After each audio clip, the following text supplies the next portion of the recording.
Hello, this is Nicholas Tanek from YourKinkyFriends.com, and I have a wonderful guest with me tonight. She she's just a kinky person who does a lot of stuff. We're going to talk about taboo role play. We're going to talk about gender orientation. We're going to talk about cross dressing and findom and um, age regression. Please welcome the wonderful Mercy West. Say hi. Hello, everybody. Okay, so tell us a little bit about yourself. Oh, I'm sorry, you're cutting out a little bit. I'm having a little trouble hearing you. All right, tell us a little bit about yourself. Well, I live in Portland, Oregon, and I've been a sex worker since I was 18. Only full time for about the past 5 years, and that's mostly composed of modeling. Uh, adult films, and then in-person BDSM, as well as um, making my own fetish clips and producing my own content, stuff like that. Okay, great. Um, so how did you? Okay, you said you started at 18. How did that start? It's relatively young for people to be, get involved in kink or especially sex work. So how did that start?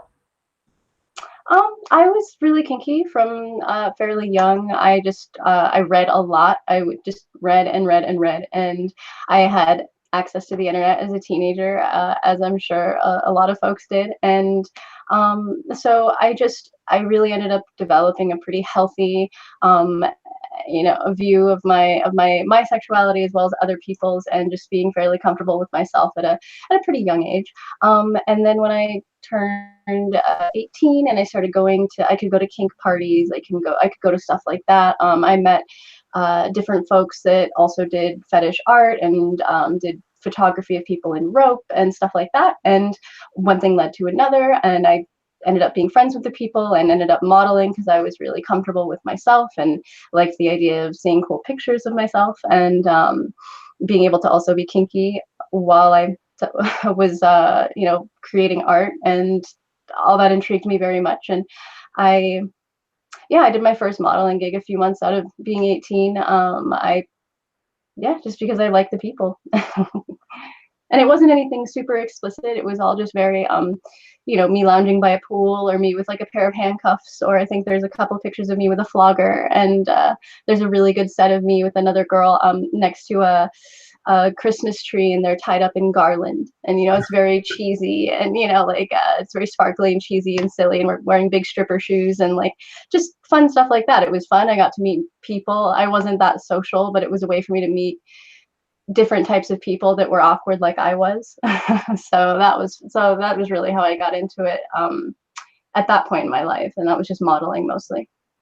It's funny that you say that, because I went through a very awkward phase in my life, and even though I'm very outgoing and I'm not shy, I gained more confidence once I got involved in the kink community. You know what I mean? Hmm. And Oh it's yeah. yeah, it's a wonderful, wonderful thing. So, you know, um, everybody has their kinks, and what would you say, and as a sex worker, right, Hmm. professionally, what would you say your specialties are? I honestly, I anything that I really really love intense, heavy or involved role play. I love acting. As much as I enjoy being genuine with people and really connecting on a very personal and authentic level, I enjoy acting so much. So any sort of role play, whether I'm meeting someone in person for a BDSM session, or it's just a really interesting scenario in a porn scene, it's just those. I feel like I really excel when it comes to sort of just coming up with things at the top of my head, having to create an atmosphere, having to be a character and really make something real for a person. I'm really good at that. Okay, um, I love yeah. that too. what would you say is one of your favorite role play scenarios?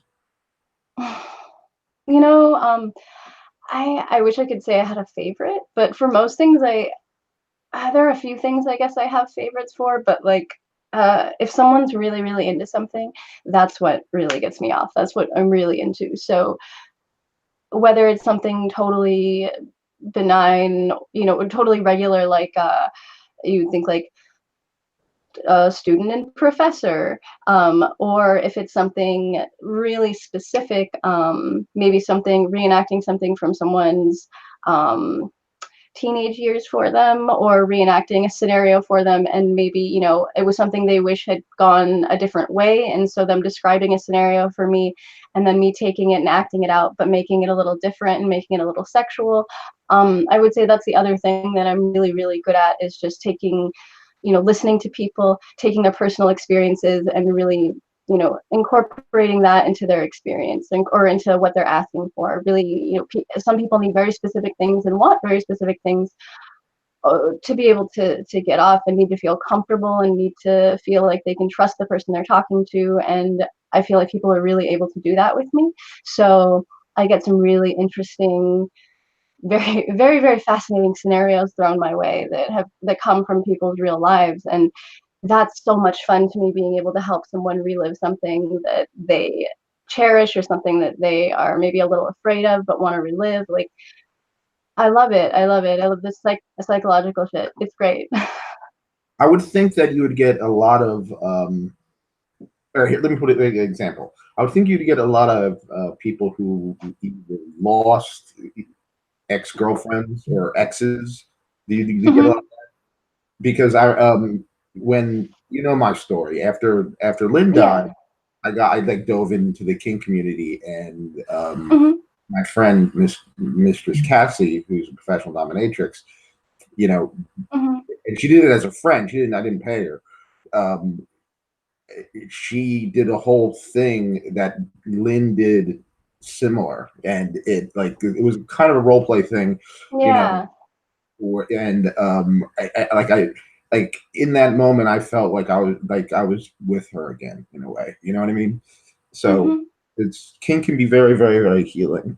Okay, let's Yeah. talk about what is the process with this age regression thing, this adult baby ABDL thing. What's your process with that? Really it's different for everybody. Some people are just into the AB part, some people are just into the DL part, some people are into a mix of both, some people are into very little of both, but it's a very important part of their kink, the very little bit that they're into, whether it's the age play or the diaper stuff. Um, I'm I'm personally into all of it. I enjoy actual age regression that is non-sexual, where people just want to get in a mindset of where they want to be comfortable, where they want to be paid attention to, taken care of, and maybe disciplined, but like I said, in a non-sexual way. It's more of a psychological, uh, you know, playtime, relaxing type thing for a lot of people, and I enjoy that very much. And then on the other end of the spectrum, I really, really enjoy the sexual play. I like, being little is different for everyone. Some people are very little and they don't talk. Some people are older. Some people, when they regress, they're maybe, you know, teenagers or something like that. And it's really different and very specific to every single person, and that's what I've learned. And so I've sort of learned to encompass all of it into what I love about it, because it really intrigues me for various reasons. And I like to wear diapers and regress myself, and do age play, and do and I'm a little myself, and so sorry, I lost my train of thought, but I like to do those things myself. So since I'm into them, since I'm into certain aspects of it, I kind of just tried to figure out what everybody else was into and all the different parts of it, because I love interacting with people on that level. It's a very fun and comfortable and intimate and very like innocent way for people to sort of relax and have fun, and uh, just relieve themselves of whatever tension they have, and just they can be comfortable, and and they can trust someone and be comfortable, and that's just so wonderful to be Now, around. when they are doing the the adult baby play, do you play the mommy or the nanny or a friend or what? It's, some people, I'm little with them, and it's just us interacting and having fun. Sometimes I top, and sometimes I'll bottom. When I'm topping, I prefer daddy or master or sir. Mistress has never really fit with me. For me personally, and I prefer, gender neutral or masculine pronouns generally, although I don't mind she or her or anything like that. As long as you're not being mean when you call me something, then I really don't mind what you call me. That's my rule. But yeah, so I would say most likely, in most scenarios, I end up being daddy. Some people want mommy and other things like that, and that's fine too. But I'd say if I'm really gonna get into it, and I'm really gonna, it's gonna be a very intimate and close experience, whether it's a paid session or someone that I'm interacting with in my own life and playing with. It's going to be daddy or sir, I think, probably. And I guess I generally talk, but I also have a lot of requests to just play with people and interact with people while they're wearing diapers or while they're in little space, because they don't have a to do that with. A lot of people are either A, they have a lot of shame attached to it, or B, they just haven't met someone that they feel comfortable sharing it with. And so having someone that's a bit detached, or someone that they can hire to interact with them and sort of help them with their shyness or shame around the issue, can be very, very, very cathartic and super helpful. And yeah, it's one of my favorite things to do, actually, in my personal life as well as professionally. Okay, so let's talk about taboo role play. That's what something you do. Tell us about that, and what are some of the taboos? Um, that's funny. I've been doing phone sex for about I don't know, 10 years, something like that. And uh, taboo is different to everybody, because I'll be on this end of the phone, and I'll sit there, and someone will tell me, they'll go, I have this thing, I have this really deep, dark, dirty secret, and I'm so ashamed, and I haven't talked to anybody about it. Whether or not they're telling me the truth, or this is what they do every time they call a phone sex operator, that I don't know that, but I'm just gonna assume that they're telling me the truth. I get a lot of people that are, they just they want to pardon me, they want to tell me something, and they end up saying, like, I've always had the urge to pee on a girl, and that's it. The fantasy doesn't go anywhere else, and they're just like, that's it, and I can't believe I even said it out loud to you. And I'm like, oh, whew, that's not even really a taboo anymore, is it? Like, not that there's anything that, I'm not laughing at the person. I'm not, it's great that they told me, and I understand different levels of things are harder for different people. But yeah, so it's taboos are different to everyone, and I would say, I guess the general taboos are just going to be, younger, older, daddy, daughter, teacher, student, and also a lot of the gender stuff and cross-dressing, or forced feminization, and so I guess cuckolding too. As much as it's not really a taboo because you see a lot of it in porn, it's still something that the real life situation and people enacting it in real life like that definitely makes them very, very nervous, and they feel very ashamed for actually knowing that they want to see their wife get fucked in real life or something like that. Definitely, you were talking about cross dressing, and a big Mm-hmm. part of the cross dressing are sissies, and a big part Mm-hmm. of sissies is chastity. Do you Mm-hmm. do any chastity play? Oh yeah, I I enjoy chastity, whether I'm putting someone in a cage, and I'm a key holder, and I also really like chastity. I like being put in chastity. I like vaginal chastity, or I guess they would be labial chastity devices or vaginal chastity devices. Those are really fun, albeit them not as convenient as the uh, as the devices created for cocks. But um, there's also, I think, for female chastity, my favorite thing, or for people with vaginas being put in chastity, I think my favorite thing is when someone has their labia pierced in two different, their outer labia pierced in two separate places and locked, and someone has the key. So I think that's probably my favorite. Or as well as when cocks are in chastity, I really really like it when they're actually pierced through the skin and they're a part. They're like an actual body modification instead of just a cage. So that's fun for me. Okay, so let's continue about chastity a little bit. Mhm. Do you have anybody in chastity right now? No. Mm-mm. Okay, what's the longest you have kept someone in chastity? Um, I haven't done too much of it in my personal life, but I would say I guess in my personal life probably about a month, and then I've been paid to let's see, I've been paid to do it quite a few times to be a key holder, quite a few times to a few different folks. Uh, each was about one was 2 months, and then one was about four. And I think there was one month somewhere in there. Sometimes people don't last that long, as you can imagine. What's the longest you've been in chastity? Oh geez. I had someone pay me once to be in chastity for a week. I had a person that I met through phone sex, and they got me a little device and stuff, and it was fun. It was hard though, because I like having sex. I like putting things in my front hole, and so that was a little hard.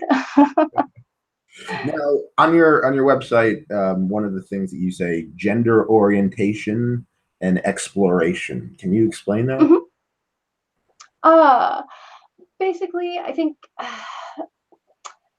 what that will mean to someone looking at it, to the person that it's supposed to make sense to, I think that session or those types of sessions are mostly people that just are questioning, or folks that maybe are certain in their gender, or sexual orientation, which are two totally different things, but maybe not out to other people, not ready to go out on a date with a person, and be open about their gender or sexuality, and so they can I because of some experiences that I've gone through, and just because of I guess where I am in my life, and then also because of my I guess I would call myself an empath. I'm very empathic, and I'm able to really just help work through their emotions, and I can read people really well.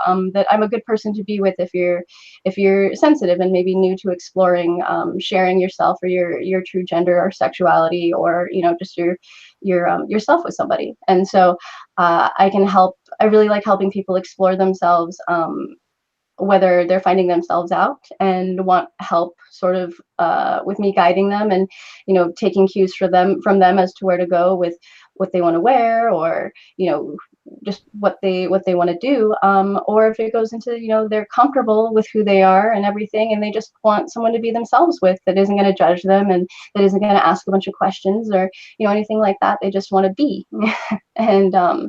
And so I like to help people explore themselves and explore that part of themselves that maybe they don't get to. Okay, you also do financial domination sometimes, uh, Oh, yes. and it says light to extreme. Now, let me ask you this: how Oh extreme? no. Yeah. How extreme? Like you Oh, drain bank accounts? well, that's one part of it. That's very fun. I'm not gonna lie, it's very fun. But it's I guess it comes down to, it can just be phone sessions, and us just talking, and me having you stay on the phone longer than you ever thought you would, and pay by the minute, and that's fun. And then it goes all the way up to meeting in person, going shopping, um, giving me control of certain aspects of your financial life, which is just really really fun. Some people don't like have partners, or thing, or really a whole lot of financial responsibilities, so it's they can just kind of be frivolous with their cash, and so they like the idea of someone controlling it and being there and telling them what to do with it and taking it when they want. And then if people don't want to meet in person, there are computer programs where I can take over. If they give me a code, I can take over their computer and use their Amazon accounts and whatnot if they give me, permission to, and just they can sit there and watch me do it all through their screen, So really, it's just every level. I enjoy it a lot, and a lot goes into it. It's generally a little more tedious than I enjoy when it comes to my BDSM work, but for the right people. And for the people that are really into it and actually come to me and want a genuine FinDom experience, then it's 100% worth it, and it's really really fun. Okay. Oh, that reminds me. I gotta point something. Um, Check out the article. You should check it out too. But anyone watching this or listening to this, I just wrote an article about financial domination, and there's a couple of professional FinDom women um, who contributed to it. So it's called our our kinky financial dominatrix FinDom friends. Check it out. It's great. I love it. Okay. Films. You do films. Yes, I do. So, do you produce them yourself, or do you are is it a company, or is it just a friend, or what? Well, I do all kinds of stuff. Right now I'm independent. It means I don't have an agent. I'm not really looking for one, unless they're very, very flexible with the type of work I can do because I shoot a lot of my own work. I work with a lot of my friends. Um, but yeah, so I get hired every so often for kink.com, which is probably like the right up there with like, I guess ATK Harry, is also another popular site that I've been hired for. So I've done some mainstream stuff, some vanilla stuff, and that's I applied to work with them, and they contacted me and told me I could. And then most of the stuff that I want to make or that I want to be in, I'm not going to get hired for, just because of industry, let's say politics in the industry and stigmas, yada yada. So I have to just make it myself, and that's what I do mostly, is produce my own work and work with other performers on their independent work. That's interesting that you said that. What? First of all, I thought kink.com closed down, but anyway. Well, I mean, I can tell you, they're not in the Armory anymore. They just disbanded. There are people Oh, working in Vegas and Oakland and other various places, but it's still there. okay, cool. It's just not at So, the Armory. yeah, okay. But you said you want to make films that the other places don't want to make. What kind of films? What kind of subject matter, or what kind of things going on in those films that you want to make that aren't being that they would not? It's not necessarily acts that people wouldn't want to put on their sites. It's just that I'm not a conventional performer, and a lot of my friends aren't. A lot of my friends a lot of my friends that I want to do work with are crossover performers, which means, which basically is what I consider myself, and that means that I sleep with people or I work with people on screens. Fuck people on screen that also work in the gay industry. And so I'm technically a crossover performer, and not everybody will work with me because of that.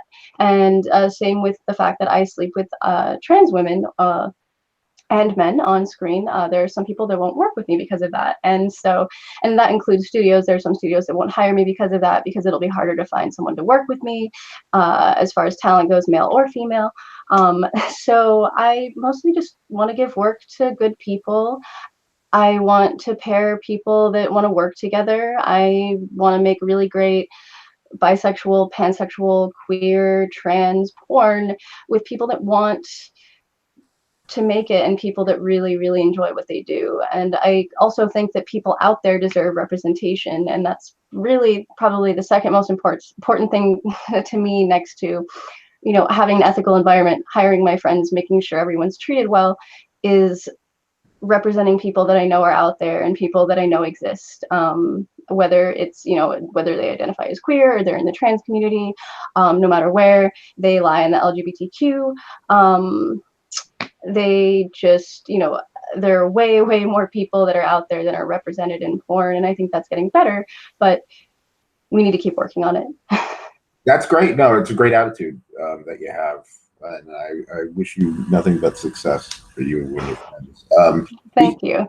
Speaking of friends and family, I mean, you're obviously out as a kinky person, Mm-hmm. um, and you are a sex worker.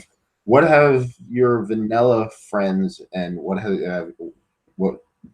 what does your family think about what you do?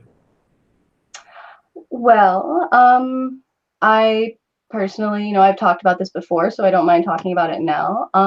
First of all, I don't really have vanilla friends. I would say that I it's kind of even when I worked in vanilla environments, food service, customer service, whatever. I usually ended up meeting people, and it's really hard for me to hide that I'm kinky and weird. And if someone's super vanilla, generally, they don't want to be inundated with all that. And I try to not push it on people, but it's just sort of part of who I am, especially now that I'm a full-time sex worker. And I think this is the case with a lot of other sex workers.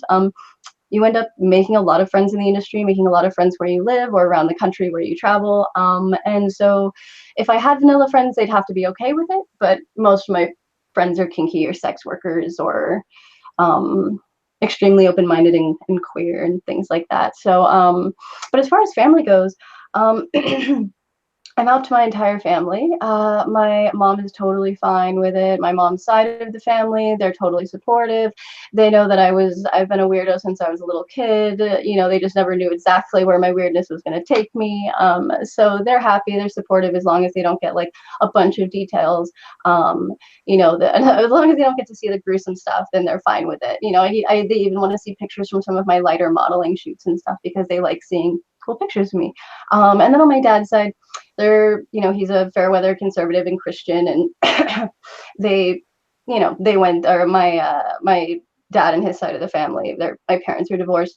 They just went with the, oh, we're so disappointed, whatever thing, and it's just boring and Right. overplayed. And they said everything that I expected people that were completely uneducated on the topic of sex work and raised in very steeped in conservative values and whatnot, and conservative Christian values, that like I wasn't expecting anything different from them. So it wasn't surprise, it wasn't hurtful, it was all very textbook.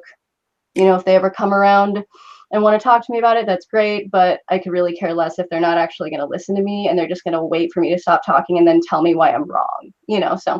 whatever. Okay. So now you have a professional life, you have personal life, and a lot of people I know Mm-hmm. do, kinky sex work. Basically, sometimes what they do professionally is very different than what they do personally in the bedroom when it comes to kink. Mm-hmm. Is it different for you? Is like Nope. no? Okay, great. I would say like the only thing that I really like, I did my first job for kink.com was a gangbang, and that isn't something I would ever like seek out in my regular sex life, but but I got to pick all the awesome performers, and I got to like help write the script and stuff. So it was just like it was an ideal situation, and so I did it because it was amazing and like a dream come true, like a dream I didn't even know I had. So but other than that, I really try to keep it, and not that I didn't have a good time or I wasn't enjoying myself, but that's just not something that would be like, hey, you know what I want to do this weekend. That's not my thing.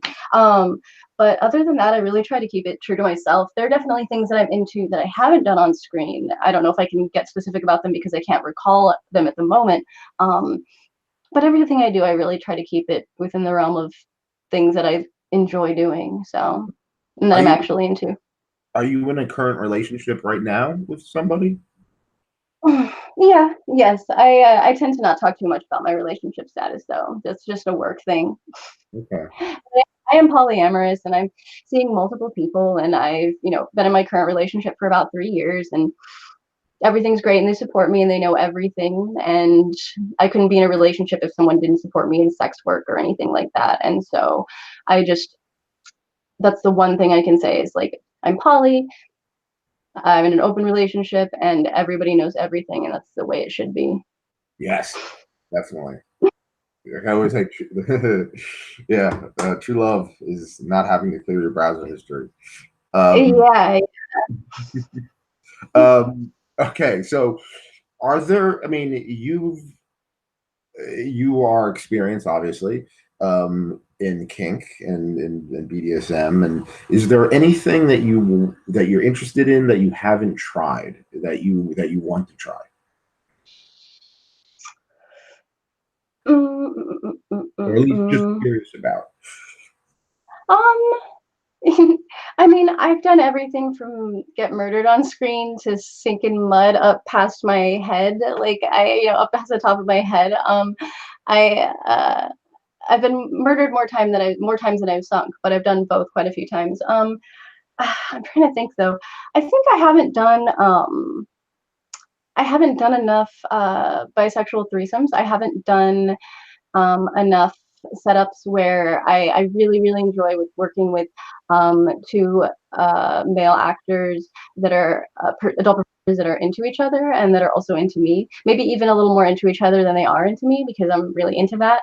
I guess that's something that I haven't done. I haven't really made as much queer content as I would like to. I really haven't displayed I guess my flexibility and the types of people that I love fucking and the ways I love fucking and stuff like that. So I would just like to have more sex because I've done a lot of fetish stuff. I've done a lot of bondage and BDSM and other stuff, but I haven't really had like a whole lot of really amazing sex. I've had a couple of really, really wonderful sex scenes, but I feel like for a person who does porn professionally and does sex work professionally, I've not had enough sex with other people on screen. So it is more sex. All right, all right. So, since you love acting, would you ever do like real porn theater, like where there's like a story and everything like that, and people sit there and watch and probably masturbate, but still, would you do consider something like that? I mean, yeah, that would be fun. I know there are live sex shows and things like that, but what you're describing sounds fun. I would be into that, like professional theater with sex scenes, just like movies have sex scenes. I'd be Yeah. down. That would be really fun. Honestly, my thing is, I really just want to get into horror movies. Like, I'm pretty sure that's why I got into porn secretly in the back of my brain. I was like, yeah, maybe I can get into horror films. Oh, you hit the nail on the head now. Okay, all right. What are some of your favorite horror movies? Oh no, gosh. Oh, we're gonna start those questions. Can I say I'm gonna say The Shining. That's always my go-to. I don't Stephen think King, that's the. Shining? I'm sorry. Stephen King Yeah, hated Shining. Yeah, and I know. they're currently making the sequel to The Shining, Doctor Sleep, which is also and Yeah, yeah. It's about you Danny, and right? yeah, Ewan McGregor's playing Danny. Oh no way! Oh, Yeah, awesome! I didn't know that. Sweet. Oh, that's gonna be cool. that was good. Are there some horror movies that you just can't watch because they're like too brutal? No, I mean, I'm more like emotional stuff will bother me. Like if it's a very emotional scene and I can feel like the emotional pain that someone's going through will bother me. But I'm a big special effects freak, so no matter how gruesome something is, no matter how fucked up a scene is, or just how no matter if it's a human, alien, monster, whatever, I'm always just fascinated with how they actually do it. So I can't even sit there to be like, oh my God, I'm so grossed out. Mostly I'm like, how the fuck did they make that look real? And then I just start thinking about it and trying to figure out how they did it. And, it's way, way, way too imprinted into my head that it's fake for it to even scare me. I mean, like, of course, jump scares and shit like that work for me, but it doesn't, I like brutal shit because I like to see how real they can make it look because that fascinates me. Special effects just blows my mind. So, All right. So okay, rapid fire horror. All right. Um, and I'm all over the place with this one. John Carpenter's The Thing. oh, yeah, yep, that's a good one. That's a good one. Yeah, the special effects in that are awesome. Yeah. What Lars Van Trier's Antichrist. Oh, yeah, yeah, his special effects. I forgot about his special effects. I liked Antichrist. I'm a huge Willem Dafoe fan, so that was fun. And did you end up seeing Nymphomaniac. Oh yeah, I don't think last thing, but yeah, I like all the actors in that, and I thought Shia LaBeouf was going to be terrible, but he actually sort of pulled it off. So that I enjoyed it very much, although it was way too long. I still enjoyed it. yeah. It's like, oh my god, like the director's cut is I think it's on Netflix still. It's Oh like yeah, yeah. I watched that. Yep. part is like 3.5 hours. Yeah, Mm-hmm. I don't know what kind of accent he had, but Yeah. Oh yeah. Yeah. have you? What about a Serbian film? Oh, I had someone tell me about that. I have not watched it yet. I thought of it. I thought of the one that is hard for me to watch, but that's only because it was before they told people they couldn't like murder animals on screen.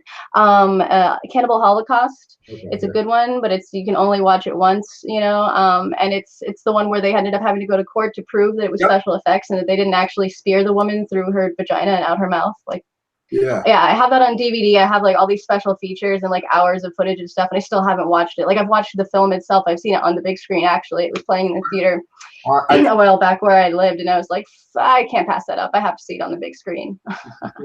You have the grind production of it from Grindhouse Productions. It's a double DVD. Yeah. There's an animal cruelty free version where they cut out the animal cruelty stuff. Oh wow. Yeah, Oh hey, yeah. you're breaking up a little bit. Sorry. I think I can hear you now. Okay. What about the human centipede stuff? Oh sure. Yeah. I think I like Japanese stuff more than I really like American stuff. I think like oh gosh, I really enjoy I enjoy Suicide Club, and gosh darn it, there's Itchy the Killer is really good. Like sort of those late 90s, early 2000s Japanese horror films are just really fun. And then Thirst is a really good like Korean vampire film, and but I think I like Japanese and Korean and uh, horror films a lot, I a little more than American films. have you seen I Saw the Devil?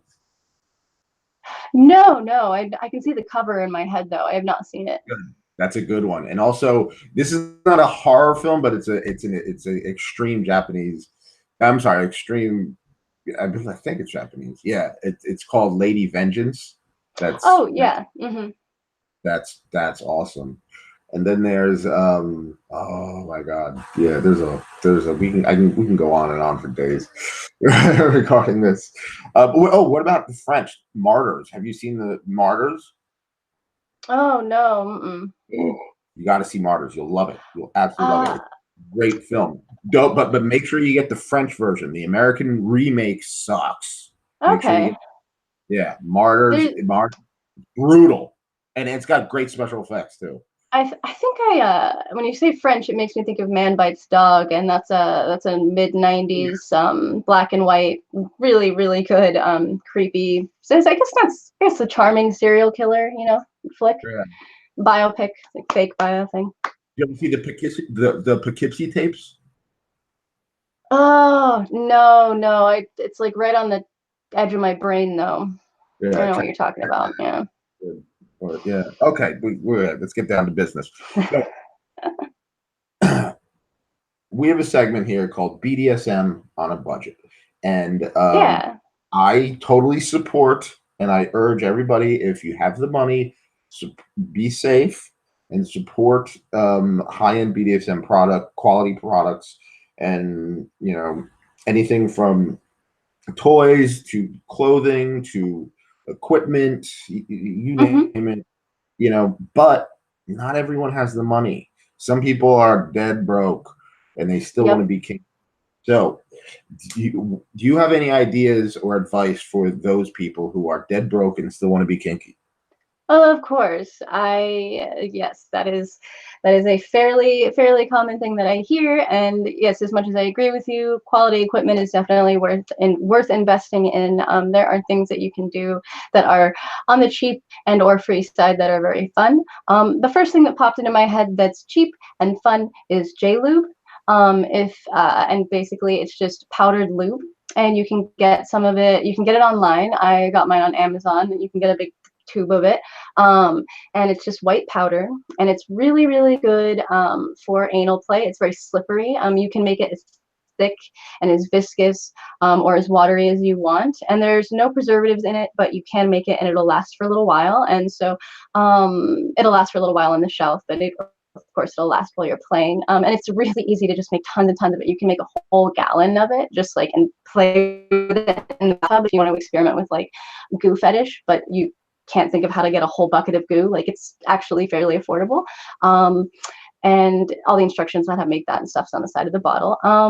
The There was something else too, of course, things like clothespins, different kitchen appliances like wooden spoons, sometimes thin cutting boards, bread cutting boards are really nice. Paddles, just make sure they're not too sharp on any of the edges, and you know that they're not splintering or anything. And what else? I what I hear a lot from people is that they want to experiment with wearing women's clothing or wearing feminine clothing, or they like the vintage aesthetic, but it's very, very expensive. And where I find most of my vintage clothing is in the sale rack at thrift stores or vintage stores, especially at vintage stores. Going to the sale rack, going to find things that didn't fit everybody else that had to go on sale, or something that has a slight tear in it. Things really, really get discounted, and it's definitely worth it. Even if you know, aren't, even if you can't go and spend $50 on a dress, it's still worth going to the stores. There are always sale racks. There are always things that need repairs if you're handy with sewing, stuff like that.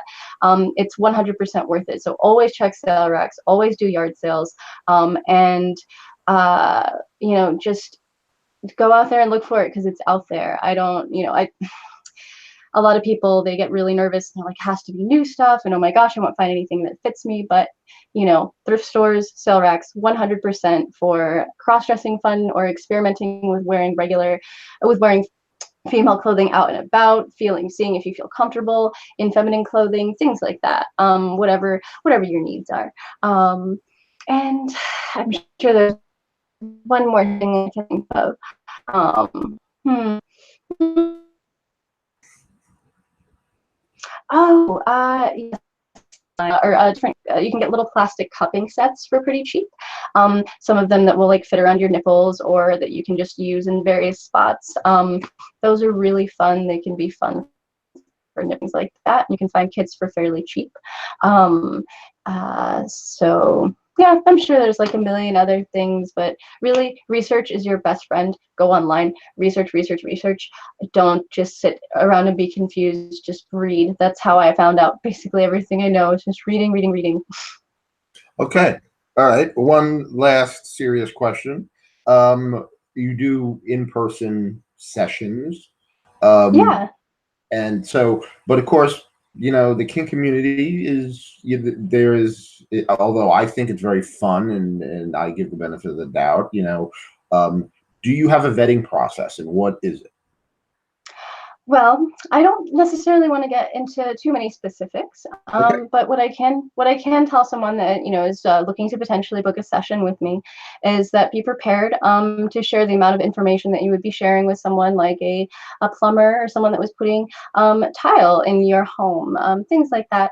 It is a business transaction. It is something that is fairly easy to accomplish, but should be done professionally. And so yeah, just be prepared to provide information, and regardless of who you're contacting, if that screening process doesn't work for you, that's totally understandable. Just don't be rude about it, and understand that everybody has their own screening process and has their little different things for their own reasons. It's nothing personal or nothing against you. Or a client. So yeah, that's really what it is. Expect what you're going to expect from any other professional transaction. Okay. So, okay, now, rapid fire. Okay. All right. Recommend a movie. Oh, um, um, ooh, uh, Doesn't have to be kink related. shit. Okay. Recommend a movie. Fuck. Why is my brain totally blank? I'm gonna go with recommend. Oh, Velvet Goldmine. I love that movie. Oh my god, I love Yeah, that it's movie. Christian Bale. Yeah, Jonathan Rhys-Meyers is David Bowie, and McGregor is Iggy Pop. It's pretty good. Yeah, the and the soundtrack's amazing. Oh yeah, so much Roxy music, really good covers from weird bands. But yeah, that's one that I tell people about. They don't believe it exists. They think it's a weird glam rock fever dream, and I'm like, no, it exists. Tony Collette's amazing in it. So Yeah, yeah. I highly recommend it. I highly recommend it. That's a great pick. I love Roxy music. All right, since we Mm-hmm. love Roxy music, recommend a Roxy music song. Oh geez. Dream Home Heartache is probably one of my favorites. Just it's not necessarily an early one, but I like it. It's about a a new house and a sex doll that a guy fell in love with. Mm. It's That's it. from the For Your Pleasure album, right? That's like the third Yeah, album. yeah, yeah.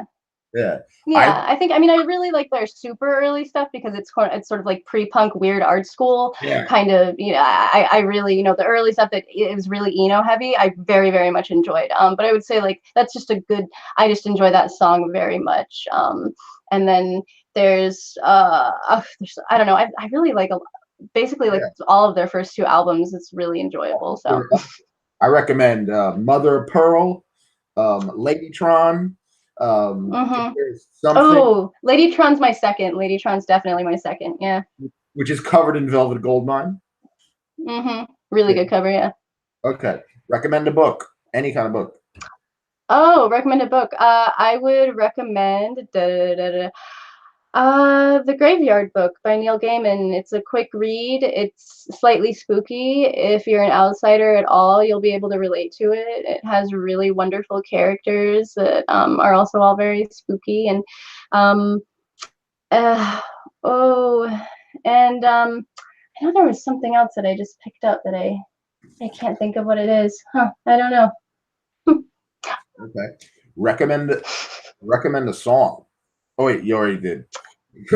Sorry. Well, Okay. you asked for a Roxy music song, yes. Roxy. Okay. Recommend a non-Roxy music song. Okay, non-Roxy music song. I'm gonna say, uh, oh, geez. Um, I'm gonna say, da da da da da. Fuck. Um, oh, Let Me Sleep Beside You by David Bowie. It's the fairly early, like I think it's still 60s even. And okay, so David Bowie, and we're also talking Roxy music. Please check out Yeah. it's on YouTube. Um, David Bowie's Tin Machine covering Roxy music. If there's something, it's great. So Oh, yeah, totally. yeah, I definitely will. okay. Recommend a TV show. Oh, a TV show? Well, let's see. I recommend This Is England. It's a film and a TV show. There's a film in the early 2000s, and then they did a 2 or 3 seasons with the original cast carrying on the story. It's about skinheads in England and their life in the early 90s and or late 80s, early 90s. It's really, really good, super heavy, really intense and emotional, and good actors. I'm also watching Preacher right now. It's pretty good. If you haven't watched it, it's very good. I read the comics. It's very good. I'm gonna check that out. I know that I don't know if the director of This Is England directed Mm-hmm. the Stone Roses documentary. Yeah, yeah. I actually I haven't seen that. I've seen his other stuff. I've seen Dead Man's Shoes, and there was something else that he did too that I can't recall. But yeah, I've been meaning to see that. Yeah, I love. I've heard really good things about it. Yeah, and the version of Waterfall they do in the movie is pretty amazing. Okay, now we're gonna get silly. This is the word association game. Okay, Okay. all All right. right. I say a word or phrase. You say the first Okay. thing in your head. It could be a word or a phrase. Now we have two Okay. rules. We have two rules. The first Mm-hmm. rule is clear your mind and literally say the first thing that pops in your head. So if I say chastity, you could say lock. If I say chastity, you could say pudding. Doesn't matter. Okay. Be nonsensical as possible. Second rule, Gotcha. the second rule is we don't kink shame here. So if I say a kink, If you really don't like it, please don't make fun of it. Just say Okay. not my thing. Okay. Um, Gotcha, gotcha. Now this is the jar. So the the word association is kink related, and it's really off the top of my head. But Okay. every once in a while, I go into the jar. Now this jar is filled with words and phrases from Tangled Blue, who I love. I love you, Tangled Blue. She but does amazing things for the site. She's awesome. She's a kitten, and Oh. we have a very weird. She writes articles too for the site. Check them out. We have a very weird, absurdist kind of sense of humor. So not all of these are kink. I don't know what's in there. I'll pick them out at random. So I'm going to go back and forth between Okay. mine and this. All right, you ready? Mm-hmm. All All right, right. the jar. Okay. All right, let's go. Okay. Pegging. Jello. Straight jackets. Yeah. Yes. Floshing. Always.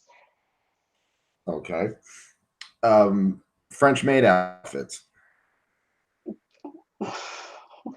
Gosh, I keep drawing blanks. Porcupine.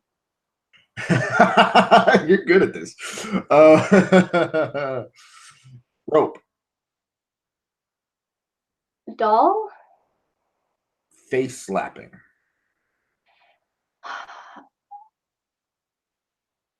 Oh. Uh. Forever. Choking. Kinda. Fire play. Yes. Wax play. Wow.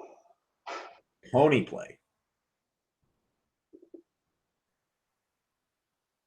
Kinky. The daddy baby girl dad. Fun. Okay, I'm going into the jar. Puddle. Yellow. Boogie. Mountain.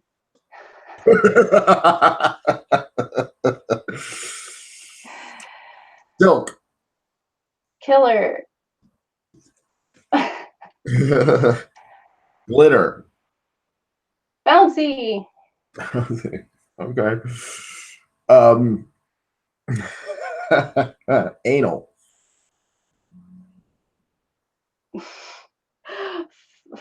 Function. Okay. Cuckold. Endless. Chastity.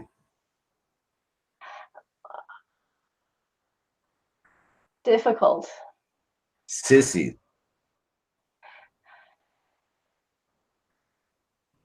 Angry. Angry. Okay. Branding. Kittens.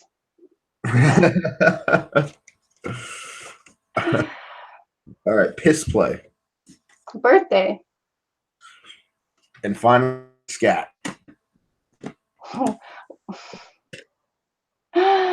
Oh, picnic table.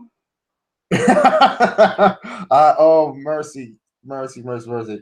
You, you, you're the one. You're probably the one who honestly played the game completely right off the top of your head without filter, and I love that. Oh my god! So, all right, we're winding down.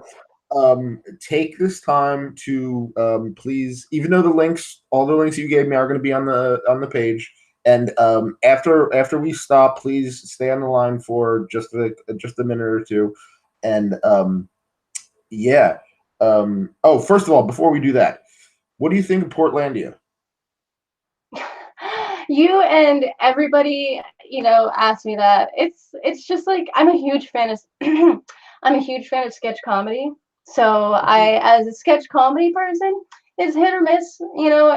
Like every other sketch comedy show, except for a few that I love very much. Eh, it's Portland's a mix of like weird people from all over, and so they kind of brought their weird shit from all over here. And so as much as it's like Portland's specific. It's more just like any major metro area you go to, you're gonna find all that shit. You know, Portland really isn't that unique. After traveling a little bit, it's like it's kind of like woo woo liberal, but really it's just you get those kind of strange people and those weird instances because you get mixes of people from all over that are, you know, that moved from San Francisco, LA, stuff like that. So yeah, definitely. Some of my favorite sketch comedy is Kids in the Hall, Whitest Kids You Know, Tim and Eric, awesome show, great job. I've been watching Tim and Eric like on binge lately when I've been working. So Yeah. yeah, yeah. Yeah. Mr. Show's probably one of my favorites. Yeah, yep. With Bob and David, Yeah. even though the Monty Python and Flying Circus stuff is Oh yeah. really good. Yeah, all that stuff is I love sketch comedy. I love comedy in general. I'm a huge stand-up comedy fan as well. Okay, so now promote everything you want. Every link, social media, Twitter, Snapchat, Instagram, your website, all that stuff. Anything you want to, if you got upcoming dates, if you have, you know, anything, if you know, even if it's not kink related and you're doing something creative, you know, promote it. Go. Well, I am on the cover of the new Black Tape for a Blue Girl album. It's a goth album. It's coming out soon. I'm really excited about that. My new membership site. Right now my website is still mer.com, but there should be a new site going up in the next couple of months. It's a membership site that can give you access to all of my material plus new and exclusive material that you can only get through this site. I'm traveling to Las Vegas from the 23rd to the 30th of this month, and I'm available for in-person sessions. I have a limited schedule, but I'm able to squeeze in a few folks here and there, especially if you have references. And yeah, I generally, if you want to keep up on what's going on, my Twitter is really where you should keep up on it. I talk about all my new shoots. My Instagram as well, that'll be listed, is just full of pictures. My new shoot that's coming out at the end of this month for kink.com is going to be on TS Pussy Hunters, and I'm really excited about that. That's a really fucking hot scene. It's an end of the world themed shoot. So that's fun. And mostly I'm excited about my new site. But yeah, and if you're looking to book a session with me, all that information is on my site. And if you have any questions, or if you're looking to hire me for a shoot, if you have any questions, feel free to email me at mercywest at protonmail.ch. Yeah, it's been lovely talking to you. I don't think I can promote anything else other than me being me. That's awesome. Wonderful. Oh my God. Marcy. I mean, Mercy. I'm sorry. Mercy. It's been an absolute. No worries. It's been an absolute pleasure. You were absolutely fantastic. So please, everybody, go to yourkinkyfriends.com. You can find me on Instagram and Twitter and Facebook, and everything. We have a Discord group, which you can find at yourkinkyfriends.com. We have a friends me on Facebook. We have a secret yourkinkyfriends.com. And yeah. Thanks for having me. Oh, thank you for being here. It's getting late, my friends. My Dom is calling me. And remember the rule. Be cool, be kind, and keep an open mind. Stay kinky.